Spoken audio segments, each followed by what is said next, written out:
Hi, everyone. Welcome to the Amplify Speakers podcast. I'm your host, Chris Sund, and today I'm really excited for our guest. Kelly Cardenas is an entrepreneur. He's a national best-selling author of The Vibe. He's a top-ranked host of the Vibe podcast, and he's one of the most sought-after keynote speakers in the country. He's known for delivering powerful, real-world insights that create lasting impact.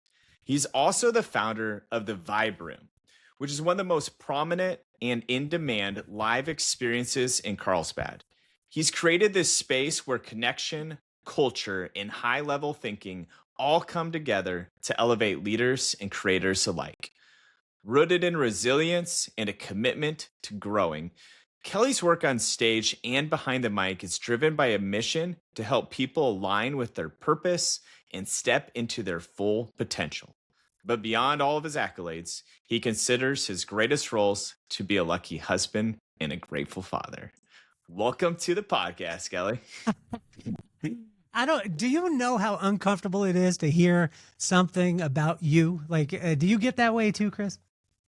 Oh, absolutely. Usually once someone starts an intro or a bio, I'm like, you can just cut it after one or two sentences if you really like but man, you have to be proud.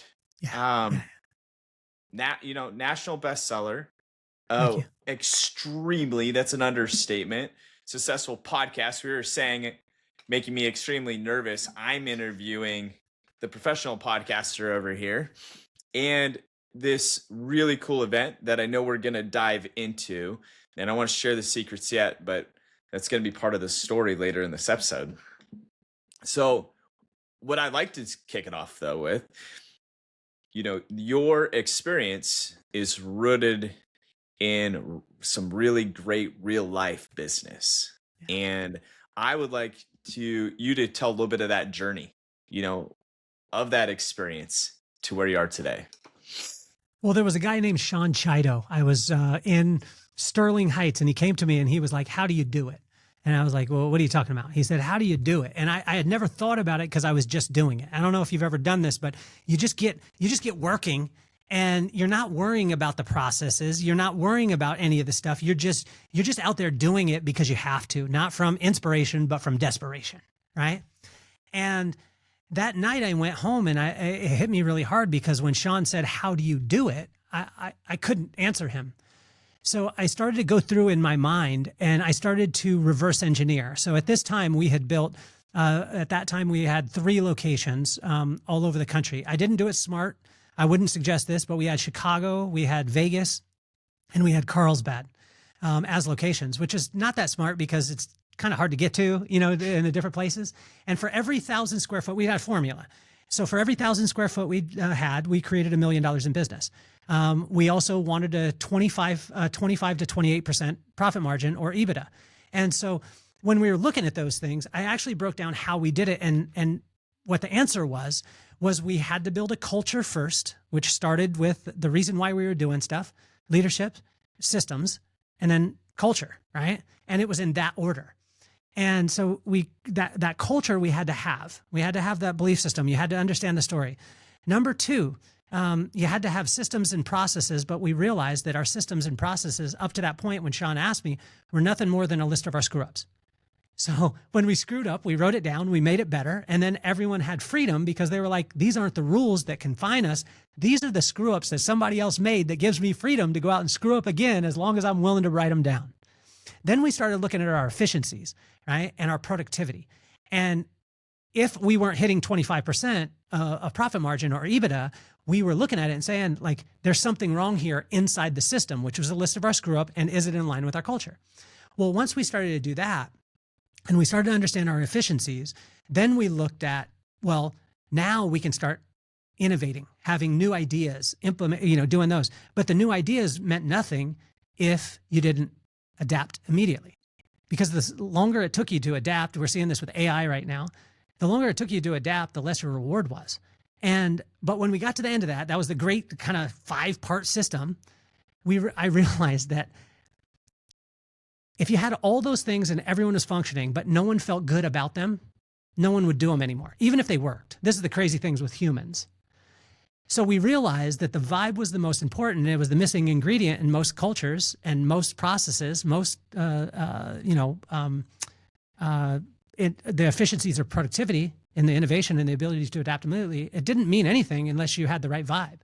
And once we realized that the vibe was nothing more than not the energy that you brought into the room, but the way that people felt when you left, then we started cooking with gas. And so after having that conversation with Sean, I actually reverse engineered our business. And then I started telling people, and I wrote the book after, not from theory, not from, hey, I'm going to be a career speaker, but I was a business owner who people started asking me the questions, and then I started speaking about it. Does that make sense? Yes, it definitely makes sense. And I loved your definition of the vibe, but I want to take it a little bit deeper than that. Can you just elaborate a little bit more on what you just said? Yeah. So the vibe for me, I used to think it was the energy that I brought in the room. So when I'd get on a podcast, and I've got a lot of energy anyway, but I would want to come through the screen. I would be like, ta-da, like here I am, and blah, blah, blah, blah, blah. And I thought that that's what my vibe was. But I realized that my vibe was, when I got off the line, how Chris felt afterwards and what he took into the next day. And once I started to realize that, then the ego got squashed because it wasn't about me. It was about that person and how it impacted them. And so with the vibe, sometimes people are like, oh, you need to have good vibes all the time. You need to have high vibes. You need to have, no. You can't have the same vibe all the time because people get sick of it. And I had this happen in my company, Chris. So I'll give you an example. I don't know if you're a fan of Pharrell. Are you a fan? Yeah, absolutely. Okay. So he came up with a song which was awesome. It's called Happy. Yeah. So I loved Happy. And so I said, I don't think I could be wrong in this. But I played Happy every morning. Like when I went in, the day after I found out, like it got released, and I went into our location, and I turned on the music before anyone got there, and it was Happy. And everyone came in and they're like, oh my gosh, Happy. And I did it the second day. I did it the third day. I did it the fourth day. I did it the fifth day. By the sixth day, everyone hated Happy.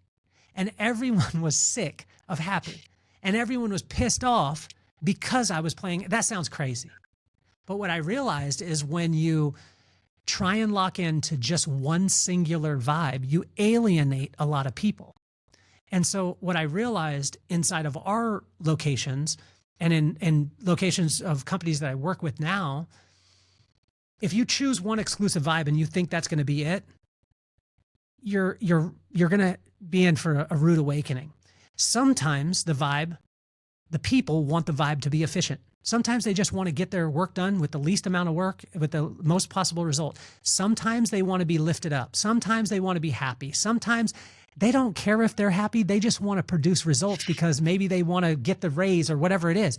But it's our job as leaders to figure out the type of feeling that the people want to have and then amplify that. But the way you do it is by allowing the people to set the vibe. So what we did was we allowed everyone in our company, no matter who they were, they each had a day where they got to play whatever music they wanted before we started, not for the customers, but for us. And so, and it sucked, Chris, because some people liked death metal, but the death metal guy had to be okay when he came in and listened to classical from Judy because he knew his day was coming at some point, and it created this camaraderie of like, I respect yours because I know mine's coming. And then we respected theirs. And so everyone felt seen and heard. And when people feel seen and heard, the vibe goes through the roof. That is gold right there. And I've just never heard it phrased that way or even seen it through that perspective. But how important it is for people to feel seen and heard in something as simple as letting different people pick the music not only just makes them feel seen and heard, but it also just realizes how unique each person is. And when they understand their likes, just one more way to just strengthen that relationship so much farther by giving that simple opportunity. Well, Chris, what's crazy about it is most people said, oh, that'll only work in your business. But I'm an ambassador for the American Military University and the Student Veterans University. And in being that, I work with, I created a leadership program for senior NCOs in the Marines here at Camp Pendleton. And one of the Marines actually used the concept when they were when they were all deployed, and they're over in, they're doing an exercise and they're in the desert and they're all in Humvees, and they allowed their Marines, each of them, to choose one song that went on the playlist. And while they're in combat, they're creating a vibe, right? And I was like, this works anywhere. It transcends anywhere. These guys have machine guns. These guys are going into war, right? But no matter where you're at, if there's people involved, then we've got to look at how they are seen and how they're heard. And when that happens, then they perform at the highest level, whether that be in the Marines or that be in a corporate structure, or it be in a franchise, or it be in a mom and pop's business that is growing and helping to scale at some point. Yeah, it really transcends everywhere. And I love how, you go back to what you said even earlier. You're taking 1,000 square feet and making sure you're making $1 million off 1,000 square feet. I hope some people took a minute to wrap their head around that. And then you're pumping out the profit you did, which anybody's going, hey, sign me up. I've got money. Like, let's go do this. But to reverse engineer it, and people want the advice. So I want to go do that.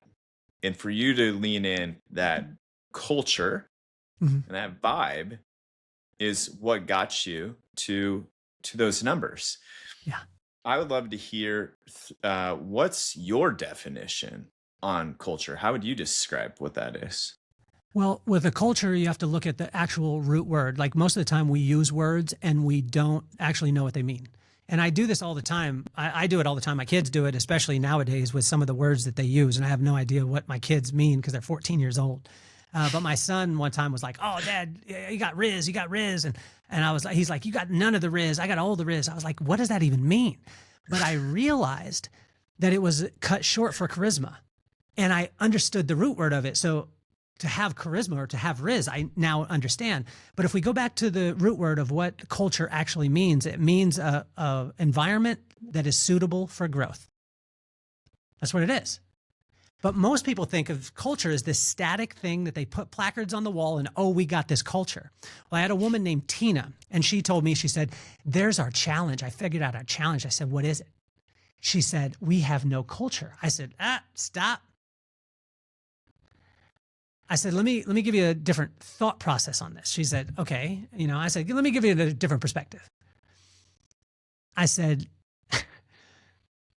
you actually do have a culture, and your people are performing at 100% of that culture. And she's like, what do you mean? I said, your culture is to show up late, to wear whatever they want, to talk down to people, to talk sideways to people, to talk back to leadership, and not focus on the guest. And based off that culture, your people are performing at 100%. Because your culture is not the placards on the wall, it's what your people are actually doing. And I witnessed your business, and your business is doing exactly what I said. So based off of that, that's your culture. And so your people are performing at 100%. They should get awards for showing up late, dressing silly. But most companies say, oh, well, they acted outside of our culture.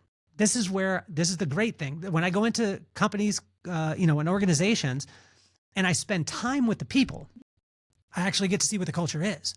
And then we base, now you could say, I want it to be like this. Yes, then we're going to have to put processes and procedures. And what are those? A list of our screw ups. We're going to have to put those in play, and we're going to have to choose. Do we want high performance? Do we want medium performance? Do we want low performance? Well, based off of what you set your systems for is what you'll actually get. But most people have a culture that they think is the placard on the wall, but their actions are completely different. And they also have systems that are built for low performance, but they're mad at their people because they're not giving high performance.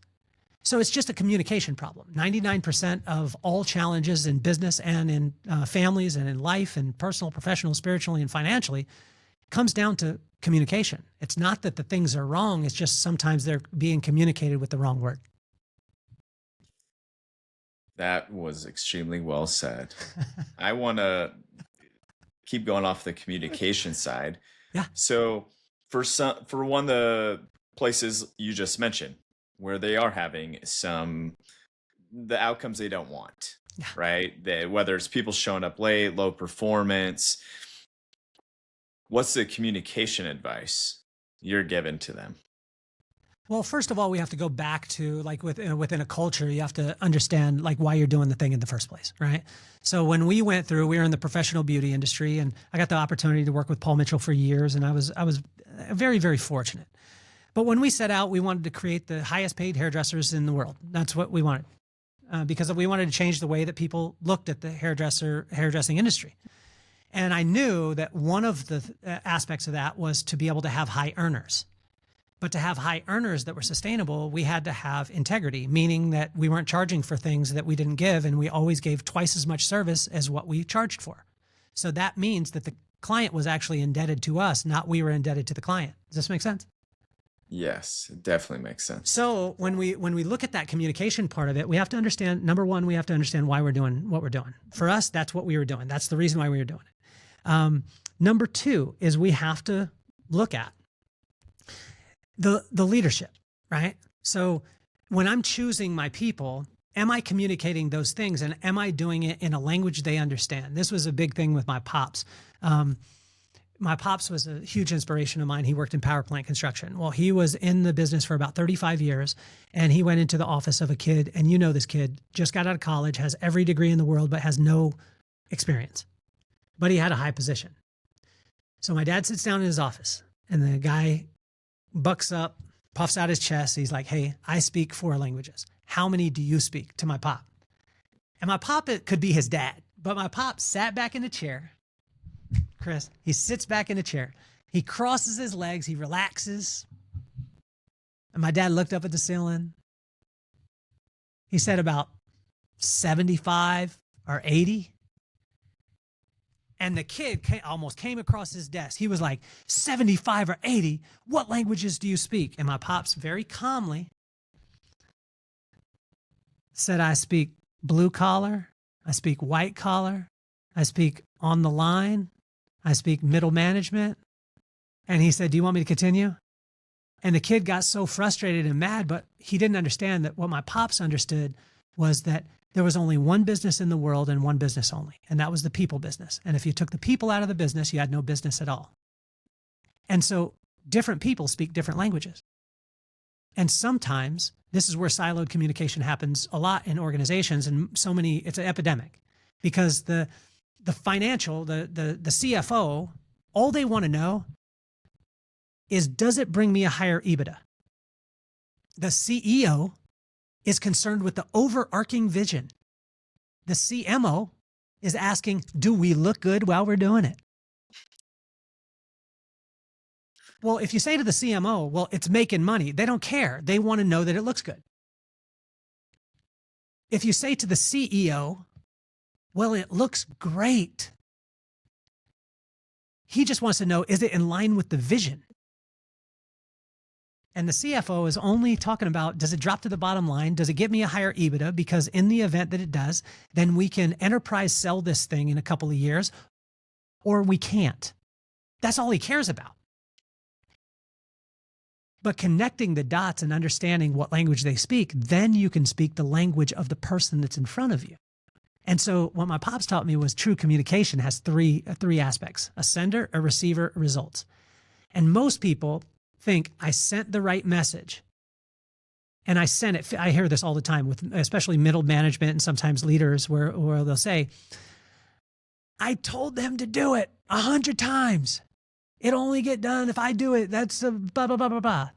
But sometimes you said the exact right thing in Chinese, but the person that you're talking to speaks Spanish.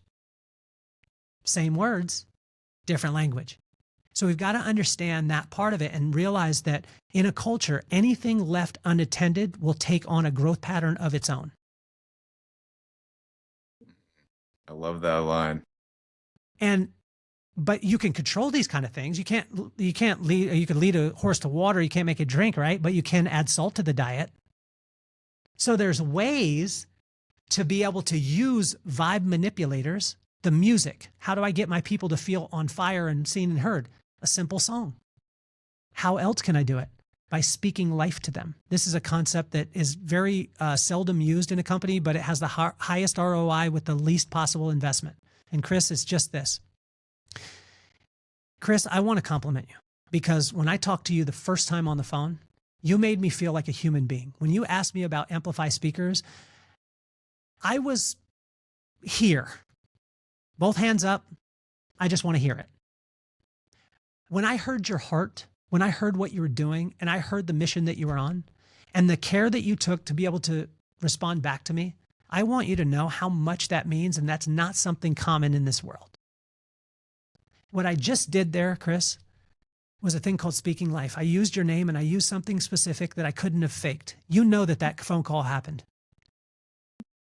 We experienced that phone call. I remember where I was when we had that phone call. I was I went from my car and then I went into to my kitchen and then I was right by my little water dispenser that has Carlsbad water from Carlsbad, California. I know that. But when you speak life to people using their name and something specific, but you can't fake the funk, because if I say to you, Chris, you're always awesome, you're like, dude, you didn't mean that. But when you speak life to people, you communicate life to people, meaning use their name and something specific, it literally lights them on fire. And that can help to build the culture quicker than anything. I love that. And it's true. And that call 100% happened. I was pacing. I think at a conference, and I was walking back from dinner to the hotel while we talked, and then I paced for a while because the conversation was great. Didn't want it to end, and so I just let it kept going. I want to, there's just so much truth to making sure people feel seen, feel heard, but even past that, speaking life into somebody. And it reminds me of actually advice I have given to a lot of leaders when they're trying to hold somebody accountable. Ideally, that person is somebody maybe they interviewed and they should be talking to them before the point of the accountability piece, right? That is one of the best time to speak life into people. Because I don't know too many people I've ever interviewed or I've probably talked to at some point in their career. They're telling me their goals, their aspirations, what they want in life. And to be able to pull back to that moment and go, hey, you remember when we were sitting in that room over there? And we were talking about where you wanted to be a couple of years from now? Remember what you told me? Because I do. And then see if they do. And then I'll tell them, like, I remember exactly what we talked. We talked about this. Where's that person right now? And where that person been the last couple days? Do you think it's the same person that was in that room a couple years ago saying, this is what I'm trying to change, this is what I want to do? And when you speak that life and realize, like, I'm here because there's a behavior we're going to discuss. But at the end of the day, I also want you to know there's a reason you're here in the first place, right? There's a reason we made a spot for you. There's a reason I want and I care about you. Plus, we also have to address, like, what's going on. And so I've never heard that term, speak life into them, because it's not just holding somebody accountable. That can be used all the time to make your employees feel seen, which is probably the thing that, makes cultures not what they want. Well, we actually created a system for it. And so at the height, we had seven locations, and we had 85 employees. And so every Tuesday we would get together and we would do a video call. And if you're going to do this, you have to be systematic about it, because 85 people, this can get away from you really fast. But so what we did, Chris, is we gave them 15 seconds. And in 15 seconds, they had to speak life to someone in the company, and it had to be specific, and they had to use their name. They had 15 seconds. So for every four people that went, that was a minute. So within 22 and a half minutes, we went through 85 people every single week, and every single one of them felt seen and felt heard, and they got to speak life to other people. This, I've used it not only in my own company, I speak in the hospitality industry. I work for a company called BITAC, and that brings all the largest hospitality owners together. And we did it in a room of 150, and we were able to do it in just 150. So that's 30, 40 minutes. And every single person in the place got to speak, but they had 15 seconds. And at 15 seconds, the buzzer goes off and you just have to shut up. It has to be specific. It has to be someone in the room, and it has to, you have to use their name, and it has to be something specific. When we set the rules, which are nothing more than a list of our screw ups, because one Christmas party, I didn't set time on it. And Chris, it lasted for 6 hours. Because the one person one up the next one, one up the next one, one up the next one. But if you set the rules before, it's not emotional. All you're doing is then managing the system. Set the system, manage the system. Still love the people. But what happens is most companies and organizations, they don't clearly communicate the system. So when they pop someone on it, it now feels like it's emotional and it's personal. So now they're managing the people and they're loving the system. And that's where the paradigm shift starts to get out of line. When you love the people, manage the system, things work, cultures grow, and cultures thrive. When you love the system, manage the people, that's where you get in a lot of challenges. Yes, well said. You know, that exercise, that intentional meeting that you were doing, that there's so much power to that. And not just in the fact, okay, let's take it at part of that. You got all your employees feeling seen, they have a voice, feeling heard. But I think it goes way past that. Because two things I get out of that. One, I think most organizations have unsung heroes that throughout the week, people may just not realize the type of work they're doing because it's behind the scenes or no one talks about it or brings it up. And you're giving a chance for those unsung heroes to get recognized in front of everybody. But you're also making them better people outside of work. Yeah. I can't imagine they're not taking that lesson, that skill, that trait. And after doing it that much, that becomes something that I have to imagine is bleeding into their families and their friends and their loved ones and everyone else. And that's that much more important impact that you're making on your employees. Well, and kudos to you, because that's where that impact transcends past your four walls and starts going into people's homes. And I love that. Absolutely love that idea. Well, Chris, when you think about the cyclical part of it, when you have a person who their family is lifted up, their family has a firm foundation, there's love in the family, there's love in their home. When they come to work, you got a better employee, you got a better leader, and so all these things transcend. So we did that within our own company. I started a men's group. We started doing that within the men's group. I just did it at the Chamber of Commerce here in Carlsbad where I spoke. Just did it in the Day of Excellence with 1,800 people. I didn't have every single one of them speak. A group before that of 250, a group the next week of 1,800. In all these places, speaking life, literally. And it's the simplest thing. It is this, but you have to be, when I say this, it's the simplest thing. It does have a cost. And that cost is that you have to pay attention, right? You have to pay attention to the person in front of you. You have to understand their name. And you have to hear the things that are the most important to them. And once that happens, we do it in our family. Before we eat, we pray. And then we say, let's speak life to the person on the left. And then we go through our family. We only have 4, and you speak life. And my wife will be like, hey, I just wanted to let you know, Dad, I appreciate you not only doing the laundry, but drying it and then folding it and putting it away. I appreciate that, because most of the time we just, we leave it in the dryer or whatever it is. And when she specifically says that, guess what happens the next time when I'm thinking about the laundry? And what's wild is you can speak life into what you want in your team also, if you do it genuinely. Now, I got called on this though, Chris, because the other day I have a 17-year-old daughter. We were on the way home. This is probably 2.5 years ago. So she was 14. And on the way home, I just said, baby, because I always want to speak life to my kids. I said, baby, I am so proud of you. And she turned like this. She was like, for what? And I was like, and she's like, see, you didn't mean it. You were just saying that because it's a routine that you have. And I was like, oh, damn. But that's the way that most employees feel when their boss says, great job, Susie. What was a great job? When did I do it?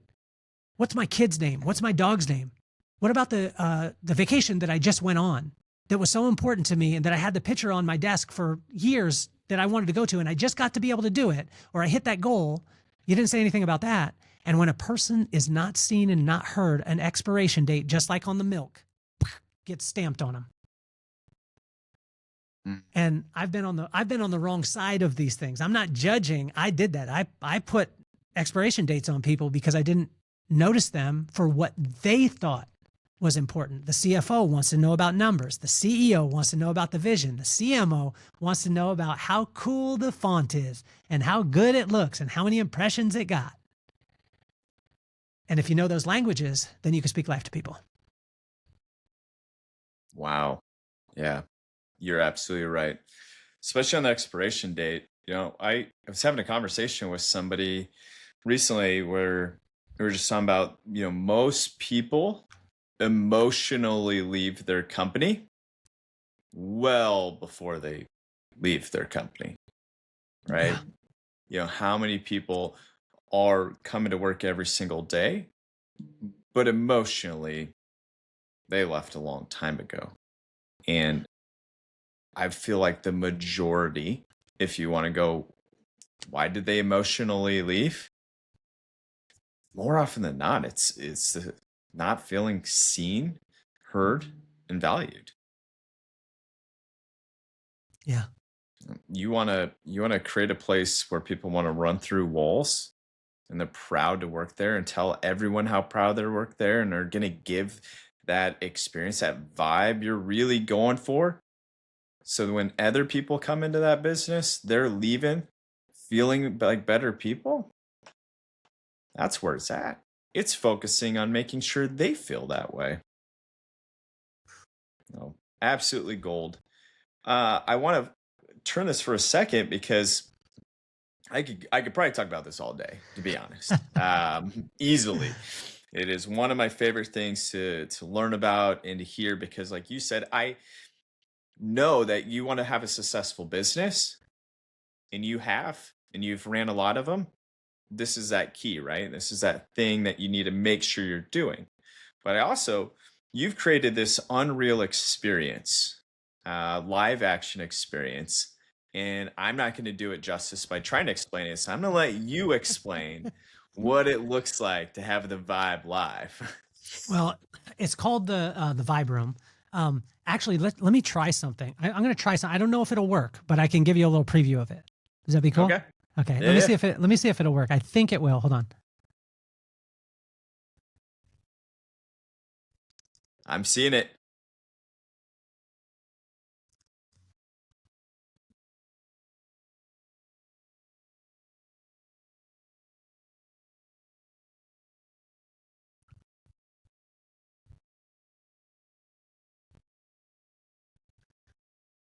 The reason why I wanted to show you it is because it's a live version of the podcast.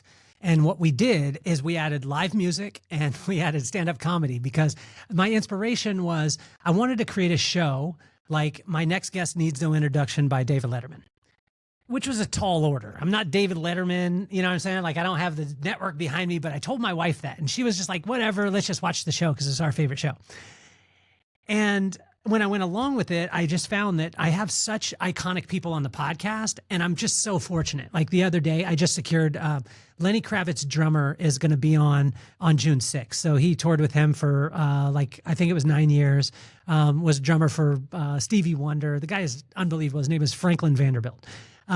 He's going to be in the studio.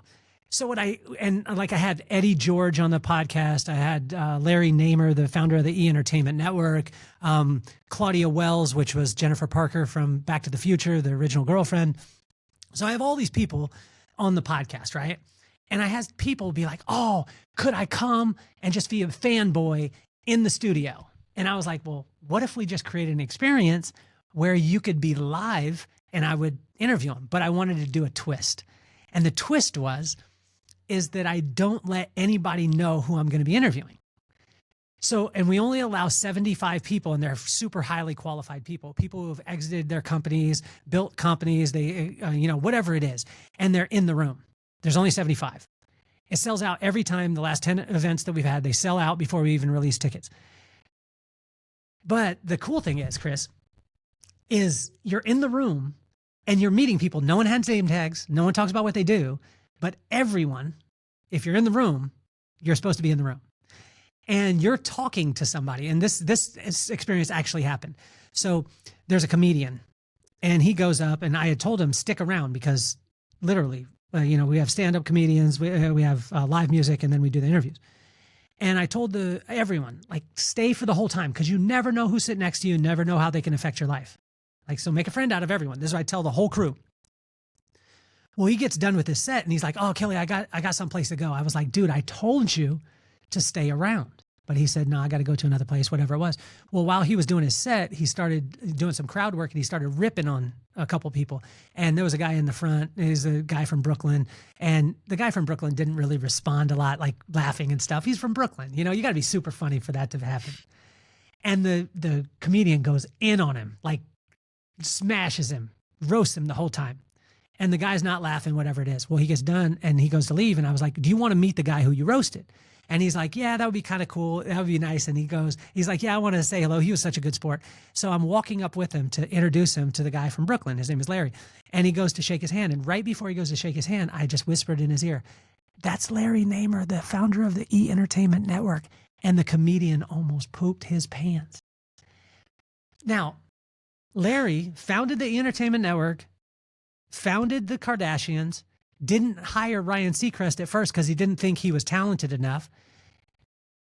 Discovered, like, he had a guy that was in he would always have people pitch him.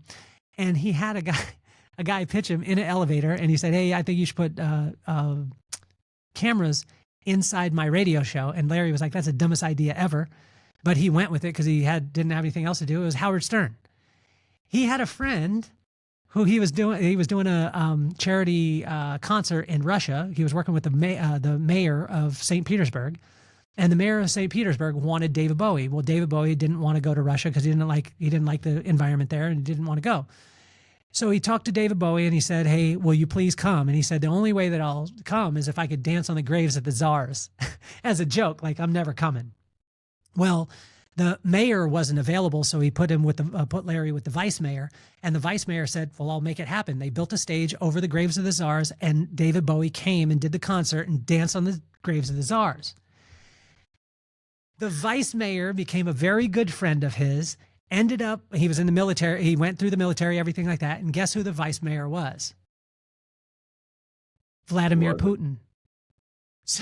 So Vladimir Putin hires Larry to do all the legislation and write all the legislation for TV in all of Russia. Well, Russia has a friend named China, and China loved their legislation, so they asked Larry to write the legislation for China, all of China. And Larry is still the only non-Chinese person to be able to produce a TV in China to this day. He was sitting in the audience, but the guy didn't know. And then I interviewed him later, and when he came up on stage, because everyone saw that he was being ripped, and then I bring him up. Here's Larry, the founder of the E! Entertainment Network. The Vibe Room is bananas. The last time, and I'll finish with this. So the last time, my brother didn't know I invited him to come because he hadn't come for 9 times before. It was the 10th anniversary of the Vibe Room. Well, his friend that was his best friend since 6th grade created a little tiny company called Tiny Prints. And Tiny Prints was bought by Shutterfly in 2001 for $376 million. Well, we have access to this guy who's one of the #1 venture capitalists in all of Palo Alto because we've been friends with him since 6th grade. But no one could get a hold of this guy. He won't answer a call, but he'll answer our call. I surprised my brother and had his friend to interview him. And then me and my friend from 4th grade, I had him come too. And we always wanted Steve Caballero's board, but we couldn't afford it. So I got Steve Caballero, and Steve Caballero was in the audience. And I called up Bucky Lasik, and Bucky Lasik, as opposed to just sending a video to introduce him, said, I want to be there. So Bucky Lasik introduced Steve Caballero, and Steve Caballero signed a board to my friend from 4th grade that couldn't afford the board as a kid, that now got a personalized skateboard from Steve Caballero. That's the type of experience that happens at the Vibro. Wow. That's amazing. No wonder it's always sold out. I'm telling you, man, it is, and when I say this, I tell you the names that people, but it's not that. Like, people are just people, and they're around, and they're just hanging. You know, I had a guy, he's a private pilot, and he's flown every one of the presidents and flown Margaret Thatcher, but he wasn't being interviewed. He's just sitting next to a person. But if you don't take the time, this is the same thing in a company. If you don't take the time to meet the person, know their name, and understand their story, sometimes the opportunity that could change your life will never happen. Well said. Well said. Yeah, amazing thing that you've done. You created a late night, you really have created a late night talk show with absolutely amazing guests. You put a really fun spin on it, which I love, with people not knowing who that guest is going to be when they show up. It's a complete surprise for them every single time. And could be sitting next to them the entire show until they get up there. Very cool. Really cool, to say the least. No wonder you have so many people following you and and showing up for it. Can I tell you the real reason why we did it, though? Seriously? Yeah. Is because okay, so when I did it, I wanted to create the show like David Letterman's, but I know that I was put on this earth to speak, like to speak and do what I'm doing now. But what I found was in all of life, I never wanted to wait for the opportunity to just magically show up. I wanted to create an environment in the universe where I could do it. And so when I created the Vibe Room, I didn't have to wait for a stage to call me and say, hey, can you please come? I created the stage.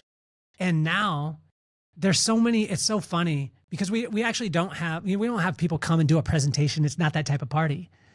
But we have people who own companies that will do, 5 minutes and talk about their company, and they're not a speaker, but they're just wanting to share and wanting to pour into the audience. And so I just thought that it was so important to create, I don't believe, some people are some people will work their land, which is very smart. Some people will build a world, right? And there's very, very few that will build a universe. And when you build your own universe, then you don't have to worry about the people consuming what you do, because you're consuming it. You're creating those opportunities for yourself. And so, as we go along, I have a young kid that his name is Elliot Davis, and he's an aspiring speaker. But for me, I want to be able to give him that opportunity that he would never have. There would never be a chance from the town that he's from for him to be speaking in front of Larry Namer or in front of the guy from Tiny Prince. That's not going to happen, or it's going to take a long time. But he's in the audience with them, and he could just be their friend. And imagine the magic that happens. So that's the reason why. What a great reason.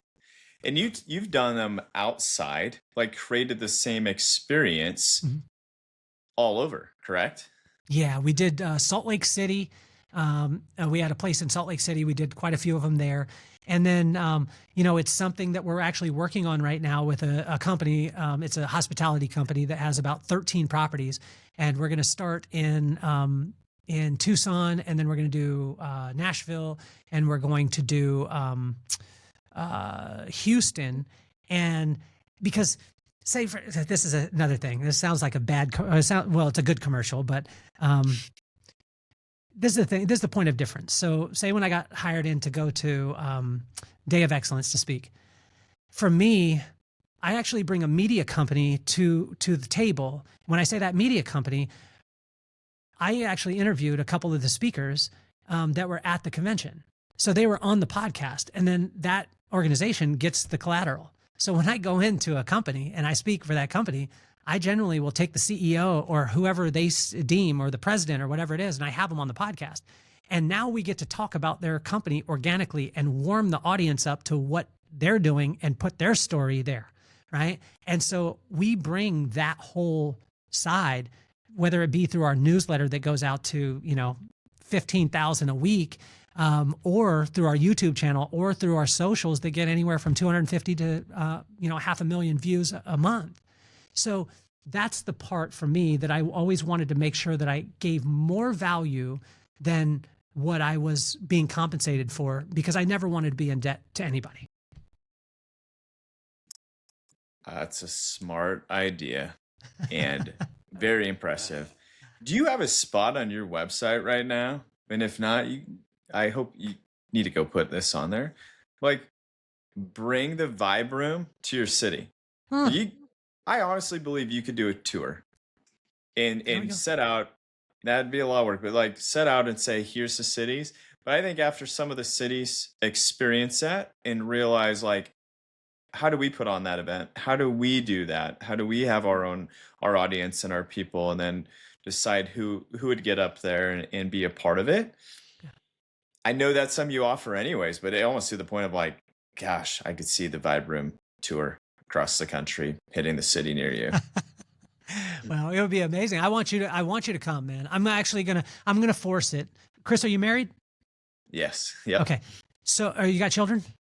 Yes. How old are the little ones? My youngest is 13. Okay. And so and then what else you got? 16 and a 21-year-old. Oh man, you started young. You got grandparents near you? You got your parents near you, or her parents near you? Yes, I'm very lucky. Her parents are all still alive in there. My mom's still alive, and she's just a couple blocks from here. Perfect. So what I'm going to do is I know the date. I'm not releasing the date right now because we already know the date, but we're not releasing it yet. But I'm actually going to take care of 2 tickets for a ticket for you and a ticket for your wife to the next Vibe Room. And I want you to come, and I want you to be my guest because I want you to experience it. And I want to clarify, because I talked to my buddy Steve one time. I said, I'm going to get you a ticket. He called me. He's like, what airline? I was like, I ain't getting your plane ticket. I'm getting you a ticket to the event, event. That's what I told Steve. And so, but I would love, it's here in Carlsbad, one of the most beautiful places in the world. And you and your wife come, hang out, be by the beach, and come to the Vibe Room. I tell you, it's going to be, and this one, we're actually adding a little bit more to it. So what we're doing is we've added an impromptu golf tournament to it. So in the morning, and it's on the golf course, like a Happy Gilmore golf course, where you don't have to golf good. You're just going to hang out, and you're going to be in a foursome, and we're going to golf in the morning. Then you're going to have a break, and you're going to go to lunch if you want to go to lunch with some of the crew that's there at the Vibe Room. And then we'll reconvene later on that night at the Vibe Room. And by that time, everyone will be friends, have so much fun. We have one of the most insane nights. I'm going to send you the links to the full show. It's 3 hours. So it's broken into an hour and a half, but I'll send you both links. Chris, you're going to love it. So that's amazing. Yeah. Yes. Send me all the details and we'll figure out the rest. Yeah. Thank you. Very kind of you, and already looking forward to it. Well, Kelly, I unfortunately have to wrap this up, which is too bad. It just means we'll have to do this again very soon. Yeah. Is there anything you want to say before we kind of tie a bow on it? Well, it's the thing that I told you. I want to, honestly, I want to be your favorite, Chris. I want to be your favorite because I want to work more than anyone in this business. Like when I started off podcasting, most people are like, it just takes time. And I was like, well, I want to do it more than anybody else. So I'll wake up every morning. And so in the last 6 years, we've produced 797 episodes. And today was 797. And as far as the keynote speaking side, it's something that I want to bring a reality to companies, corporations, and conventions. I want to bring a reality because I've been there. I've been there and built the companies. I've been there and built the cultures. I've made the mistakes. I've lost tons of money in those parts of it. And so, I want to be your favorite because I work the most. And, I want to be around as much as possible. And I truly believe that we can make a difference while we're doing it. I remember that conversation probably as well as you do. And the same thing I remember in that conversation is the same thing that comes true on this episode is the passion for what you do. what you talk about, but the impact you try to make, it's just evident. It's evident in the reach out you've had, every interaction I've ever had with you. You can just tell that. It's not, hey, I'm just going to go do this to do this and then I'm going to leave. You are extremely invested into everyone that is a part of it and making sure that the experience you give is something that they're always going to remember. And that's something, on my side of things, when people are deciding who they're going to go with, makes it really easy to say, you got to check this person out. I don't know how you don't check this person out. If you're lucky to get them out there, you should. I appreciate it. Can I tell you a quick story before? I know you got to go, but can I tell you a quick story? Oh, yeah. Okay. So I was in Rapid City, and the thing that I pride myself on doing is making every keynote that I do signature to the audience that I'm in front of. And when I was talking about the vibe, it's not the energy you bring into the room, but the way that people feel when you leave, right? So if you make it about them, it's everything. So I was in Rapid City, and I went on a walk, and it was the day before the actual keynote. And I walked into a barbershop. I've always loved barbershops. They've always intrigued me. And this one wasn't open, but the kid, I knocked on the window and the kid opened the door. He told me the story, and he told me like it was his. But I asked him if he was the owner. He said no. And then I ended up going on my walk, and about halfway through my walk, and I was on my way back, that kid texted me because I gave him my phone number.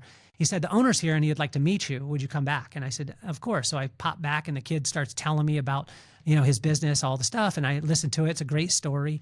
And then I asked him a question that most business owners a lot of times don't understand. I said, what's the number one profit center for your business?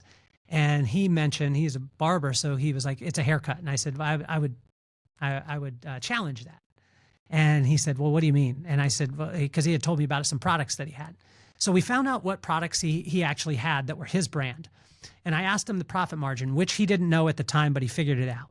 So he had 3 products, and if he sold all 3, it was $50. His profit, not just the top line, but bottom line. So his profit was $50.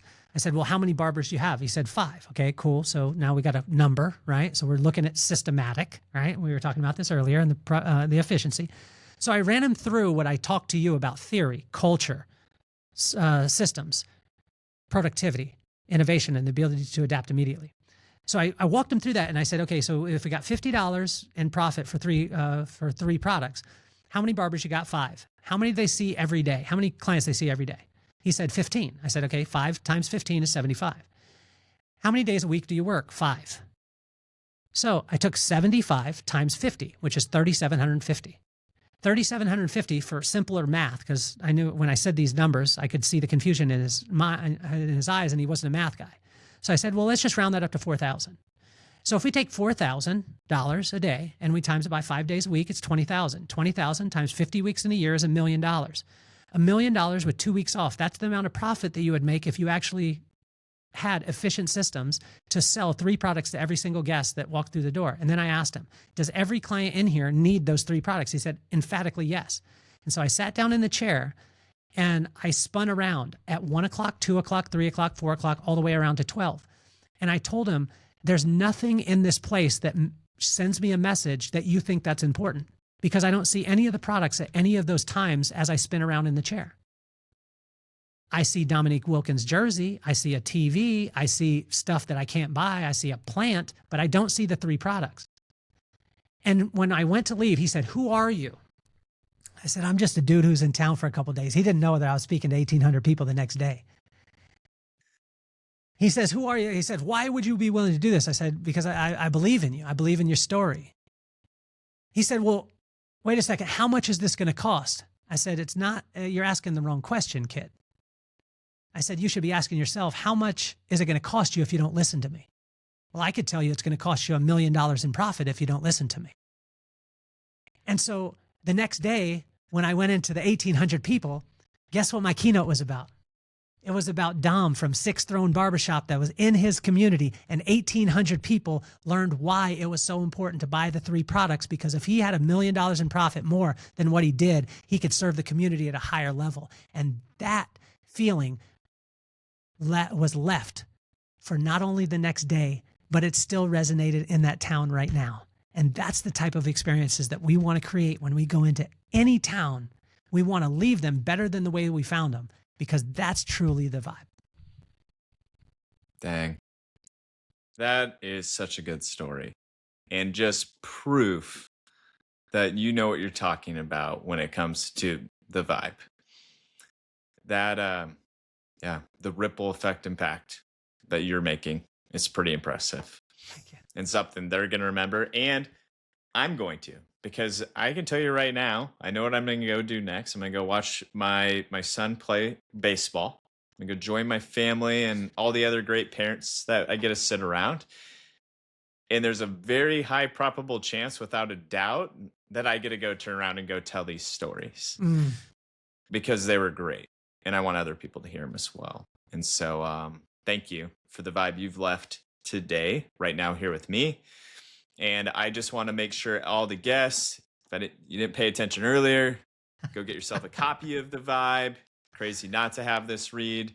And I will put links to the book. I'll put links for the podcast, the website, everything you need to know to make sure that you're following Kelly here. So thank you, Kelly, so much for being on the podcast today. Thank you, brother. I appreciate everything.